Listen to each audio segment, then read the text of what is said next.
Shalom. యాకోబు రాసిన పత్రిక 1వ అధ్యాయము 18వ వచనము. James chapter 1:18. ఆయన తాను సృష్టించిన వాటిలో మనము ప్రథమ ఫలముగా ఉండునట్లు సత్యవాక్యము వలన మనలను తన సంకల్పము ప్రకారము కనెను.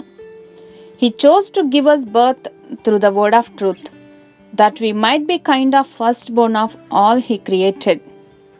ఏదైనా ఒక బంధము బలపడుతుందంటే తరాలు గడిచిన తరగని ప్రేమ ఆ బంధాన్ని బలపరుస్తుంది.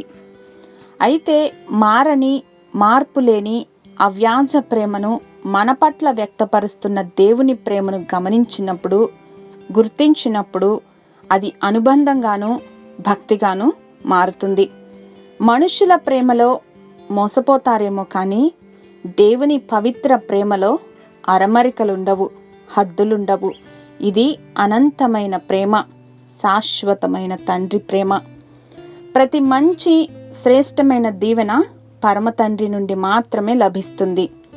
దేవుడు మారనివాడు. ఆయన వాగ్దానాలు చేసి నెరవేర్చే దేవుడు.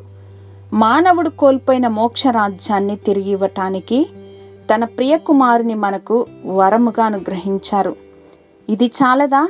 దేవుని పట్ల మన ప్రేమను భక్తిగా మలుచుకోవటానికి ధర్మశాస్త్రం ప్రకారం ప్రథమ ఫలము దేవునికి చెందుతుంది.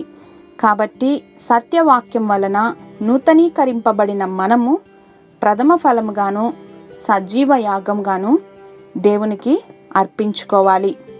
మన ఇరుకు ఇబ్బందుల్లో ఈ పరమనాథుని ప్రేమ లంగరు వలె ఉంటుంది. అప్పుడు క్రీస్తు ప్రేమ నుండి ఏది కూడా మనలను ఎడబాపనేరదు. హల్లెలూయా.